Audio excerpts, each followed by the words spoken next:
Hola a todos los que se van conectando. Bienvenidos a Lunch Break, un programa en vivo a través del Instagram, del live, del Instagram de la Cámara Venezolana Americana de Comercio aquí en los Estados Unidos, con el propósito de llevarles a todos temas de interés que puedan utilizar para su crecimiento, para el crecimiento de todas las empresas en los Estados Unidos. Bienvenidos a todos los que se conectan a esta hora. Vamos a tener un programa hoy súper especial porque vamos a hablar de un tema que parece que es un tema tabú a veces y nos cuesta un poco tocarlo y aceptar la realidad de que debemos de alguna manera tratar estos temas. Y bueno, luego llega el momento y comienzan los problemas. Vamos a hablar de derecho sucesoral dentro de los Estados Unidos, de cómo proteger de nuestro patrimonio.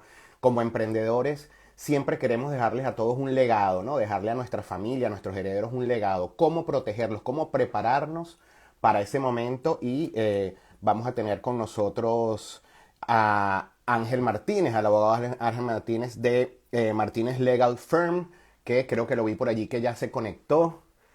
Y vamos a hablar de ese tema que a todos nos interesa, porque de alguna manera en Estados Unidos se habla de muchos temas legales, pero el tema del patrimonio no es uno de ellos que tenemos muy en cuenta, ¿no? Saludos a todos.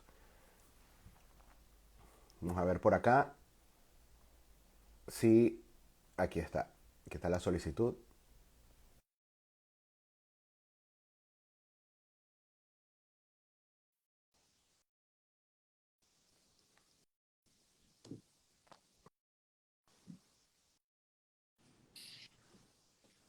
Hola Leo, Ángel, ¿cómo estás? ¿cómo estás? Muy Muy bien, en Bien, ¿y otras tú? oportunidades hemos estado juntos en otros programas en negocios y marcas. Estuviste con nosotros y hablamos de este tema que es, desde mi punto de vista, un tema muy, muy importante, y a todos los emprendedores y empresarios deberíamos tenerlo, digamos, como un tema prácticamente de cabecera, ¿no? Cómo proteger nuestras inversiones. Saludos a los que se conectan, nos están enviando saludos por acá. Mistrocio, ¿cómo estás?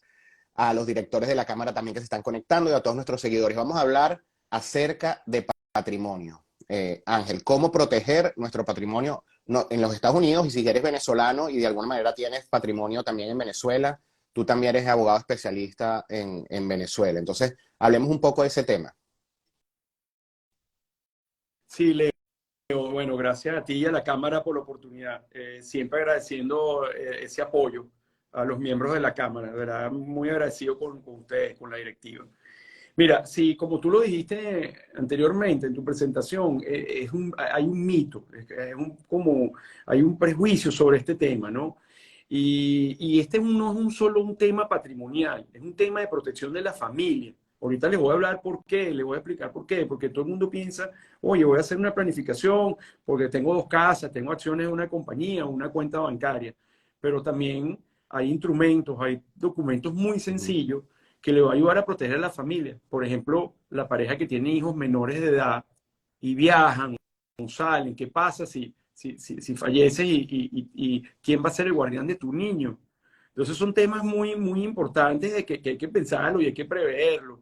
El caso de los muchachos que cumplen 18 años y se van a las universidades.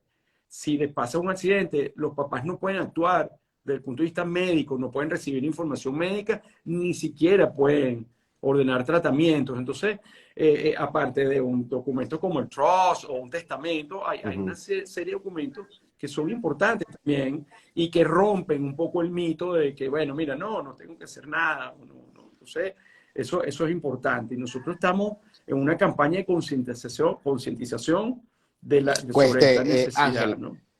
¿en qué punto o de qué forma debemos prepararnos como familias, ¿no? Por lo general, las comunidades latinas y sobre todo en la comunidad venezolana siempre trata como de invertir en familia, ¿no? Para nosotros, como lo decía cuando comencé a hablar, el legado es algo muy importante, ¿no? Es algo que para nosotros, digamos, es lo que nos mueve, es el motor de lo que nos hace como emprendedores trabajar en nuestros negocios, construir proyectos. Sin embargo, trabajamos mucho en ese legado, adquirimos propiedades, invertimos en empresas, hacemos sociedades, pero nunca nos preparamos para el momento en el que, por ejemplo, morimos, ¿no? Entonces, cuando eso sucede, comienzan, digamos, a los problemas. Parte de esos problemas es no haber dejado las cosas claras y, de alguna manera, hay factores legales, estadales o federales que intervienen en la decisión de qué hacer con ese patrimonio que quedó. ¿Puedes contarnos un poco acerca de qué podría suceder si llegara un momento como esto y no estás preparado? Para entonces después hablar un poco de cómo prepararnos, qué es lo que tenemos que hacer para que eso no suceda. Claro, la primera gran decisión es perder el miedo. O sea, en nuestra práctica siempre digamos, lo más común es, no, bueno, yo no tengo tiempo, no quiero hablar esto con mis hijos, con mi esposa, mi familia, mi esposo, o mi amigo, mi compañero. Entonces, eso es lo primero que nosotros los invitamos a que reflexionen, pierdan el miedo, como tú dices, nos esforzamos toda la vida en construir patrimonio, en trabajar bueno, para darle vida a nuestros hijos, a nuestros seres queridos, nosotros mismos, pero no aceptamos el hecho del fallecimiento, ¿no? Y nos cuesta hacerlo. Y lo segundo es invitar a las personas que busquen un profesional acreditado, que busquen un profesional, nosotros somos miembros del Florida Bar, o sea, gente que lo ayude y que tenga la capacidad de hacerlo. Entonces, lo primero que tiene cualquier familia que evitar acá, el primer objetivo de una buena planificación es evitar el probate, el juicio sucesoral. Eso aquí en los Estados Unidos, a diferencia de nuestros países, no solo Venezuela, Colombia, Argentina, que se maneja en sede administrativa, aquí lo manejan las cortes. Si usted no tiene ningún instrumento, que es lo que es tu otra pregunta, que es el cómo se hace, si no tienes un trust, un testamento, lo que sea, vas a ir a probate.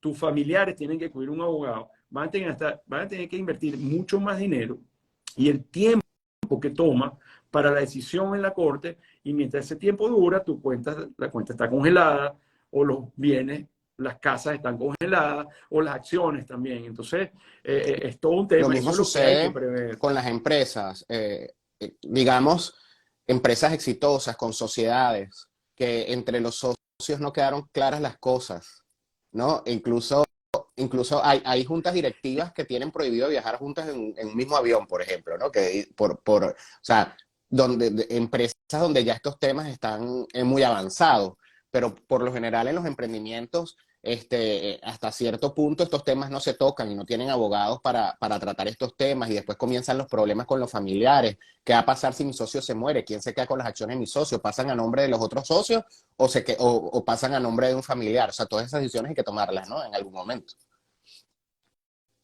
Eso es fundamental. Aquí es muy fácil, como todos sabemos, lo que hacemos hoy aquí en Florida, es muy fácil incorporar una sociedad, la que sea. El tema es el pacto social, los estatutos. Toda compañía tiene que tener un operating agreement o un shareholder agreement en el que se pacte eso. ¿Qué pasa si yo fallezco? El ánimo de sociedad de cualquier persona es porque quiere al otro socio, porque algo le va a aportar el otro socio o los otros socios. Pero cuando fallece uno de los socios, pues el otro socio no le interesa seguir con la familia, generalmente. Mira, yo quería ser socio tuyo por ti, por lo que aportabas. Entonces, es importante establecer cláusulas como los buyouts, clause, que ahí se establezca todo un mecanismo. Bueno, mira, sale un socio porque falleció, se establece un mecanismo cómo comprar los Y otros en el socios, por caso ejemplo. Uh-huh. de las sociedades familiares, cuando, por ejemplo, adquieren viviendas, que una práctica muy común entre las familias venezolanas y latinas, que de alguna manera, bueno, todo el mundo sabe que una de las mejores formas de invertir en los Estados Unidos es invertir en inmuebles, ¿no? Y entonces deciden construir corporaciones o empresas, para tener a nombre de esas empresas algunas viviendas. ¿Qué sucede en esos casos? También debe prepararse previamente o un tipo de compra distinto, los títulos tienen que ser diferentes a simplemente invertir y comprarlo. ¿Cómo funciona eso? Sí, ese es otro típico caso que nos llega siempre, que es, mira, hagan una LLC y compren el inmueble a nombre de la LLC. Bueno, está bien, eso forma parte de la solución, pero si tú eres dueño de esas acciones, que aquí la LLC se le llaman units, o interest a las acciones, si tú eres dueño, esas acciones, si quedan a tu nombre, van al probate, van al juicio sucesoral. O sea, no basta con tener la compañía, porque en caso de que fallezca, las acciones van a ir al juicio sucesoral y tus seres queridos van a tener que esperar, van a tener que esperar que la corte decida. Entonces, ¿qué es lo aconsejable? Bueno, por ejemplo, hacer un trust que conecte esas acciones al trust y en el trust tú mencionas a tus beneficiarios y así evitas el probate. Y ya estamos hablando del cómo hacerlo, ¿no? Entonces, eso es una herramienta importante. También está el testamento, ¿no? Pero la diferencia del testamento, una de las diferencias más importantes entre el testamento y el trust, es que el testamento no evita el juicio sucesorario o probate, ¿no? Entonces, hay una serie de instrumentos que sí te lo van a permitir y que les Como aconsejamos que lo familia, consulten. habías tocado un punto importante y me gustaría que desarrollemos un poco más eso, sobre las universidades cuando tu hijo va a la universidad. Esto es un concepto nuevo para mí, no lo había escuchado nunca. ¿Puedes hablarnos un poco más de eso? Creo que es importante tenerlo en cuenta. Sí, mira, con mucho gusto. Hasta que los hijos, la mayoría de edad, en los 50 estados de los Estados Unidos, hasta a los 18 años, ¿no? Eh, hasta que tu hijo es menor de edad, hasta que cumpla 18 años, tú tienes la patria y custodia de tus hijos. Y no hay ningún problema. Si a ellos les pasa algo, tú puedes ir al hospital y puedes decirle a los médicos, a la administración del hospital, no quiero que lo operen de eso, o sí opéralo, ¿qué está pasando, no? Pero cuando cumplen los 18 años, aquí hay una ley que se llama HIPAA, con H y doble P, que es una ley federal, que eleva la información médica y los tratamientos a un nivel de Ujú, confidencialidad importante, ¿no? Entonces, si mientras tu hijo tenga 16, 17 años y está en el college, no hay problema. Si él tiene un accidente y está inconsciente, tú puedes actuar, porque tú eres su padre o su madre, pero si tú tienes más de 18 años y no estás autorizado mediante ese documento que llaman HIPAA, documentos HIPAA o Designation of Healthcare Surrogate, pues no vas a poder hacer nada. La administración del hospital ni el médico te van a decir qué le está pasando a tu hijo y mucho menos vas a poder decidir tratamientos, operaciones. Entonces, y son cosas sencillas, Leo, pero por el mismo prejuicio, o sea, de que, bueno, no, eso no lo hago, pues bueno, pasan, ¿no? Pasan y nos ha pasado. Entonces, es un y documento ya de cuando una ha página, dos sucedido, es muy páginas a lo difícil, sumo. tienes que pasar a juicio para poder tomar la decisión sobre tu hijo. Te, bueno, los médicos simplemente no actúan, no van a actuar hasta que el muchacho se recupere. ¿Sabes? Recupere y esté consciente, ¿no? Obviamente, el médico va a actuar para salvar la vida del muchacho en caso de cualquier paciente. Pero si hay otra cosa más que podía hacer, no lo va a hacer hasta que alguien que autorizado o el paciente consciente lo autorice, ¿no? Por todo el tema de liability que tienen los médicos. Y ese es un documento que todos lo Ujú. firmamos cuando vamos a una consulta médica. Esa es una de las cosas que nos Y uno ponen a firmar no sabe, siempre, uno no Leo, lee y firma. ahí, que no, bueno, firme. Y, y uno ni lee, ¿no? Porque uno, pero lo aconsejable es que lo tengan, ¿no? Eso ¿Cuánto es nos muy podemos importante. ahorrar, volviendo al tema, por ejemplo, de dejar un trust? ¿Cuánto nos podemos ahorrar Ujú. si planificamos todas estas cosas con un abogado y dejamos todo listo?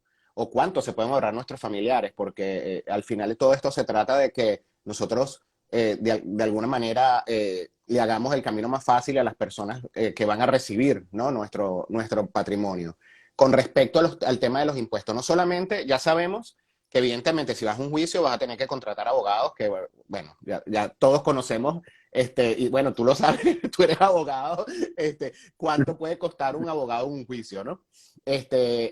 Lo otro es, en el tema de impuestos, ¿hay diferencia en cuanto al pago de impuestos si tú dejas todo preparado con un abogado o si simplemente falleces y tienes que ir a juicio? O sea, el Estado o los impuestos van a ser lo mismo.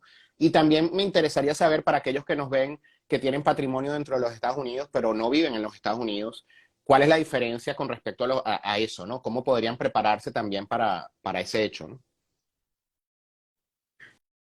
Sí, como te mencioné anteriormente, hay tres objetivos que cumplir en una buena planificación, una adecuada planificación sucesoral. El primero, evitar el probate. El segundo es el tema fiscal. que es muy importante. Y te agradezco la pregunta. ¿Por qué? Voy a empezar por la segunda parte de tu planteamiento. Esto obviamente es un tema para personas que viven en los Estados Unidos, tienen activos en los Estados Unidos, y para personas que están fuera, extranjeros que invierten en los Estados Unidos. Un extranjero que invierte en activos inmobiliarios, por ejemplo, una casa o varias casas aquí en los Estados Unidos, y lo hace a nombre propio y fallece, tiene solo un crédito fiscal o una exención fiscal de $60,000. En cambio, un ciudadano o residente o domiciliado fiscal en los Estados Unidos, al día de hoy tiene Wow. $12,060,000 de exención. Entonces, eso va a cambiar en el 2026 para los que hacemos vida aquí, va a bajar a 5 o 7 millones de dólares. Pero igual, es una diferencia importantísima. Solo $60,000 si tú vives fuera y tienes activos aquí. Entonces la planificación se hace como más urgente, ¿no? Más urgente de tener algún tipo de planificación para en caso de que tú fallezcas, tus herederos. ¿Y cómo se traduce eso, Leo? Hay una tabla, como la del income tax, el impuesto del estate tax, el impuesto sucesoral. Entre $500,000 y $1,000,000, sea el activo que sea, tus herederos van a pagar alrededor del 33%. Más de $1,000,000, el 40%. Eso es lo máximo. Pero entonces, estás haciendo socio al IRS si no tienes una planificación. Entonces, claro, eso es un tema. Entonces, por eso que estamos en la campaña de concientización. Más allá, porque esto es una invitación a un tema para compartir conocimientos, para ayudar a la gente, más allá del tema de que si lo hacemos nosotros, otro abogado, el que sea, pero es un tema de concientización, de verdad. O sea, si usted tiene una casa que vale más de $1,000,000 y la tiene a su nombre y vive fuera de los Estados Unidos, su heredero va a pagar el 40%, $400,000, y esos $400,000 le van a rebajar solo Increíble. $60,000. Y si se hace a través Entonces, o sea, si se tema planifica, importante. ¿cuánto, o sea, cambia drásticamente eso? Ajá. Claro, puede ser cero, porque por ejemplo, si tú tienes una empresa, dice aquí, o una empresa extranjera, dependiendo, o sea, dependiendo de las circunstancias de las personas, de las familias, nosotros trabajamos con empresas domésticas y extranjeras, y trabajamos con trust domésticos y fideicomisos extranjeros. Entonces, se arma el plan y tú falleciste, bueno, no pasó nada, sigue todo igualito, pagas cero impuestos, porque el impuesto se genera cuando hay ocurre la transferencia de la propiedad por causa de fallecimiento o entre vivos, o sea, que tú le regales a tus hijos en vida. Dice, no, bueno, yo voy a resolver eso dándoselo a mi hijo. Pero si tú lo regalas, tienes el impuesto a las donaciones aquí, el gift tax. O sea, que eso también tiene que tenerlo, pues muchas personas piensan, como pasa en nuestros países, no, yo le pongo esta casa en nombre de mis hijos. Pero una vez que tú compras la casa aquí, si tú la donas a tu hijo, tú tienes que pagar el impuesto, que es algo también está Él nos entre el 30 y 40%. pregunta Juan Semarchan, ¿qué pasa si en ese caso vivimos acá, pero no somos residentes permanentes aún? Ok, la regla es, como lo dije, ciudadanos, residentes o domiciliados fiscales. Me refiero, si tú tienes más, a que está preguntando, si tienes más de 183 días viviendo acá y eres contribuyente fiscal, también tienes ese beneficio. Entonces, en el beneficio de los 12 millones, de la exención de 12 millones, yo lo que te recomendaría es que ejecutaras un trust doméstico, que es mucho más sencillo. Haces tu trust y haces estos otros documentos, un power of attorney, haces el HIPAA document. También nos preguntas por todo acá, eso, ¿no? ¿cuál es el escenario si la pareja no está casada? Ok, bueno, esa es una de las grandes diferencias entre las leyes de Estados Unidos, específicamente de Florida, y las leyes de nuestros países. En Florida no está reconocido la unión de hecho o la unión concubinaria. Entonces, si tienes una pareja y tienes muchos años, así tengas 30, Leo, puedes tener 30 años conviviendo con tu pareja. Si no está casado, no tiene ningún derecho. Cero. Para que tengas una idea. Las personas, la familia, típica familia, papá y mamá, que tienen sus hijos dentro del matrimonio. Si uno de los cónyuges fallece, bajo las leyes de Florida, y no tienes ningún trust, ni de compañía, ni nada, quien hereda es el cónyuge que sobrevive, no heredan los hijos. Aquí no heredan los hijos si es una familia, papá y mamá, y los hijos de otro Ujú. matrimonio, que no tienen hijos de otro matrimonio. Entonces, hereda el cónyuge que sobrevive, pero tiene que ser el cónyuge. Tiene que tener papelito, tiene que estar casado. Si no estás casado, heredan los hijos. ¿Ves? Y nos ha pasado, Leo, nos ha pasado, hemos tenido casos de que pasa así, no, pero si es la mujer de toda mi vida, está, no, no está casado, y heredan los hijos no le dan nada a la pareja. Entonces, si no está casado, la recomendación es Y ese trust, hagan un bueno, trust. básicamente esa cuenta trust lo que hace es luego, o sea, ahí se definen las condiciones bajo las cuales se va a repartir todos los bienes, ¿correcto? Ujú, Sí, te explico, el trust es un contrato que tiene tres partes, el dueño del trust, el administrador y el beneficiario. Entonces, por ejemplo, en tu caso, Leo, tú haces ujú, tu trust, tú eres tú el dueño, tú eres el trustee o administrador y eres el ujú, beneficiario en vida. Mientras tú vivas, eres el beneficiario. Cuando tú ya no estés, bueno, nombra a los beneficiarios que están allí. Y puede ser tu pareja, puede ser tu amigo, tu amiga, ¿sabes? Porque ahí lo que ujú. haces con ese contrato, que no es una compañía, el trust no es una compañía, es un contrato que lleva sus formalidades, pero no se registra. Nadie sabe, eso no está registrado en el zombies ni en ningún lado, ¿no? Es lo que yo llamo como la habitación privada, ¿no? O sea, tu alcoba, ahí está todo lo que tú vas a hacer, ¿no? Entonces, Nos preguntan por es acá importante eso. si existe alguna reducción en impuestos si entre los beneficiarios se incluye una non-profit. Bueno, claro, sí, pero tienen que tomar en cuenta si la persona está domiciliada aquí, no está domiciliada. Acuérdense de la exención de los 12 millones. Hay dentro del mismo Estados Unidos, dentro de los Ujú, mismos Estados Unidos, jurisdicciones como Dakota del Sur, que también con ella trabajamos, porque es como algo que hicieron en esa jurisdicción para que los mismos ciudadanos americanos puedan hacer, si pasan el límite de los 12 millones, puedan hacer estructuras dentro de, como crear paraísos fiscales dentro del propio Estados Unidos, ¿no? Entonces, pero sí, cómo no, sí, sí pueden Ángel, hacerlo. ¿cómo pueden una persona ponerse en contacto con ustedes? ¿Cuál es digamos, la mejor vía para que ustedes puedan analizar el caso? Porque cada caso es muy particular, ¿no?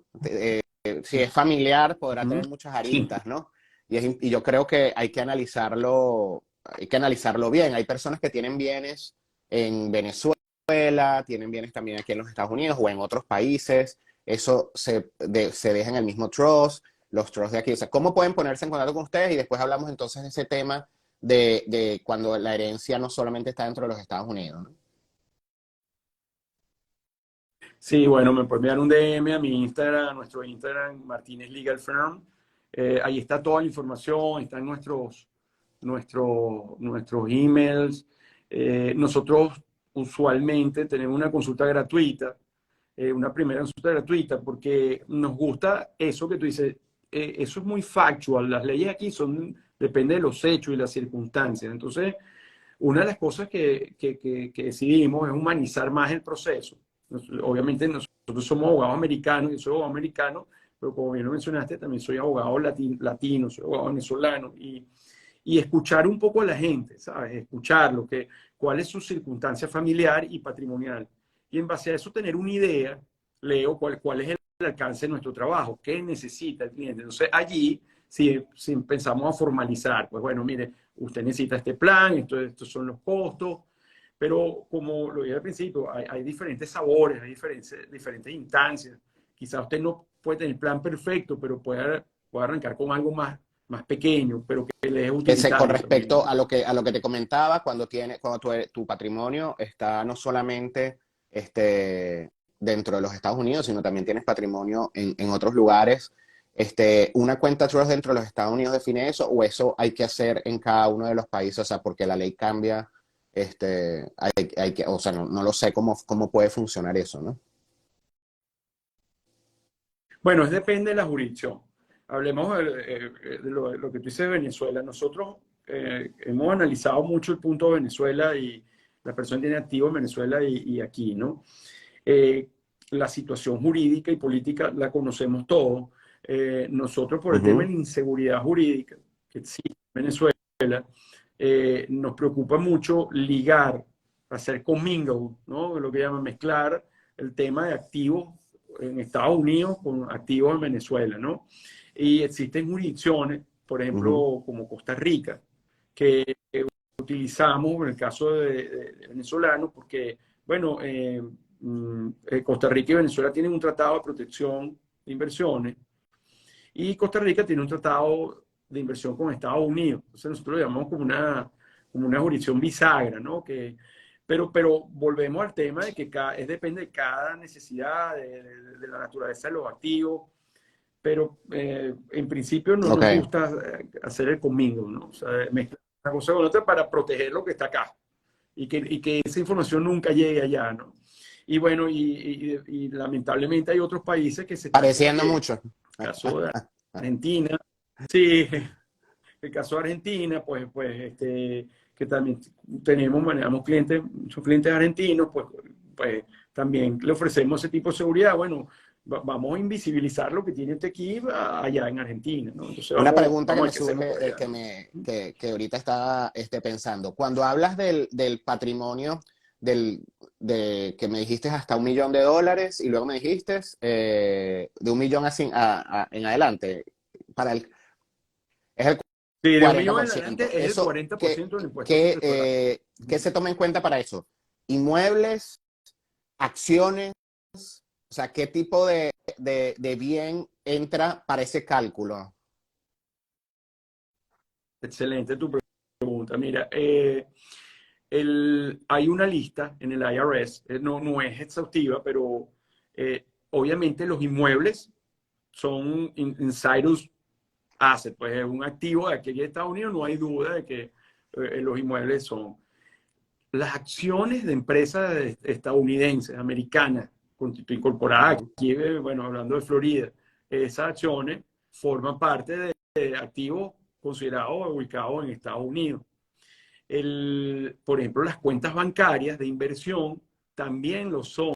Lo que es que las cuentas de ahorro y de cheques personales no. Por eso yo creo que todos, antes de venir acá, W8, llenamos sí. la famosa W8, sí, para no tener que el banco no nos descontara los intereses, porque, bueno, es justamente por eso. Pero tienen que ser cuentas de ahorro y corrientes personales. Ya, ya, tiene una cuenta de inversión, ya es tomado como un activo situado entre los Estados Unidos, ¿no? Eso es entre unos ejemplos. Las pólizas de seguro de vida, por ejemplo, están exentas. O sea, digamos, el premio por eso está exento. Entonces, por eso que también el seguro de vida es un mecanismo útil y complementario en el tema de ¿Ustedes una lo incluyen dentro, planificación, cuando ¿no? hacen la planificación, incluyen también como recomendación utilizar un seguro de vida? Sí, ojo, siempre dependiendo de la cantidad de activos, de lo que se tenga. Si es pequeño, pues el patrimonio quizás no hace falta, ¿no? No hace falta porque es un costo más, ¿no? Un costo más, bueno, y ahí empieza la Ujú, consideración si es term o de ahorro, ¿no? La póliza, pero y no tenemos, digamos, no nos esmeramos ujú. en que, bueno, tiene que hacerlo porque sí, pero sí es una herramienta importante, pero Ángel, puede ser muy importante. lamentablemente se nos acabó el tiempo. Esto es un lunch break, como decimos, un break de media hora que hacemos aquí en la cámara para poder ayudar a todos los que nos siguen a través de las redes sociales y también, por supuesto, a nuestra comunidad de afiliados que cada día está creciendo más, este, para que tengan herramientas y puedan construir ese futuro que desean. Y evidentemente, cuando uno piensa futuro, tiene que pensar también en el patrimonio, nuestros hijos, en la familia, quién va a heredar nuestro legado, todo lo que nos esmeramos por construir. Muchas gracias por estar con nosotros. Te agradezco muchísimo que nos hayas despejado nuestras dudas. Se nos quedamos cortos de tiempo. Sé que lo vamos a tener que repetir en otra oportunidad. Y para cerrar, ¿qué mensaje quieres dejarle a todos los que nos están viendo? Bueno, Leo, a ti, gracias, y a la cámara de nuevo. Bueno, nuestro lema, nuestro mensaje de Planning First pierdan el miedo, consulten, consulten. Estamos a la orden, vuelvo y repito, nosotros respondemos a todas las personas que nos escriben, les respondemos. Y con mucho gusto tenemos una primera reunión, una primera entrevista, le escuchamos su planteamiento y bueno, le decimos lo que pensamos que es lo mejor que ustedes pueden hacer. Pero no dejen de Te pueden hacerlo y pierdan escribir el por miedo mensaje de hacerlo. directo a través del Instagram o si no, ¿tienes página web? Sí, Excelente, a través también de la www.martinezlegalfirm.com página web, también. ahí pueden saber un poco más. Y a todos los que nos ven, que aún no se han afiliado a la Cámara, usted también puede estar acá en este espacio. Acá dice nuestra directora Leslie que gracias por la información, que es súper valiosa. Y bueno, y sé que todos quedaron, como tú dices, con una conciencia distinta de lo que tienen que hacer, pensando realmente en lo que es el futuro. Ya usted sabe que si usted no se ha afiliado a la Cámara, puede hacerlo entrando a venezuelanchamber.org y disfrutar de todos los beneficios que tiene la Cámara, el networking y estar, por supuesto, aquí expresando, ayudando y dando su información a toda la comunidad que nos sigue de la Cámara Venezolano-Americana de Comercio aquí en los Estados Unidos. Muchas gracias, Ángel, por estar con nosotros. Gracias, Leo. Mira, los miembros de la Cámara les vamos a dar su descuento porque queremos apoyar esta iniciativa que ustedes tienen y digamos, concientizar y apoyar, que es muy importante. Entonces, ahí va un descuento de nuestro servicio de las personas que nos Excelente, ya llamen de lo parte de la saben. Cámara. Cuenten con eso. Tenemos un descuento además ahora que nos anunciaron aquí. Muchas gracias por estar con nosotros en Lunch Break. Nos vemos la próxima semana. Ya veremos de qué tema traemos para su crecimiento. Muchas gracias por estar con nosotros. Bye, chao.